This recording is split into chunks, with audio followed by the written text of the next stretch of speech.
Jessica, from your perspective, as someone who's been in Delaware for a while in different districts, when the state came out and said, we're going to do a model, because I can tell you that that doesn't happen in every state, and I can tell you it happens in very few states, which is a challenge at times. But when you're a practitioner and now the state says, you shall do it this way, and you shall enter your data here, tell me the positives of that, because my sarcasm, leads to the fact that I know people sometimes push back against that.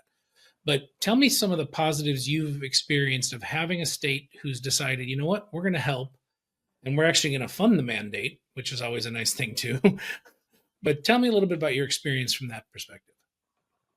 So the positives with that, we get to train with other districts. So we all get to kind of come together. And then when we are running into any kind of hiccups or hurdles, we can reach out to other districts that we work with in other forms to work through with this form as well, or, this topic as well. Um, Another positive is, to John's point, it is that liability piece of like, this is what our state's paying for, this is our standard, it is evidence-based, research backed. Um, so it kind of assists us with being able to have that standard for the districts who, because it is voluntary right now. So for the districts who aren't doing it, obviously that could be an issue for them. But for those who are, it is a positive piece to the puzzle that we are able to say we're doing this.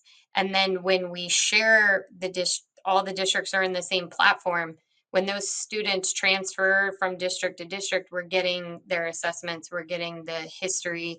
It's not being left behind in a counselor's drawer or in a Google Doc on a district's drive that nobody can get to because we're not really putting them in CUME folders.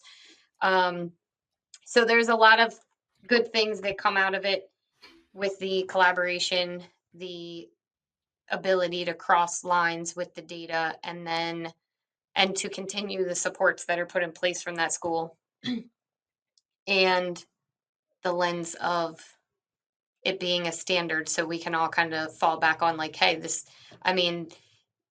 I was actually told how to use safety money from the state based on the state going with this. So it's kind of one of those things, they're going to push for you to do this model. It is our standard, and that's it.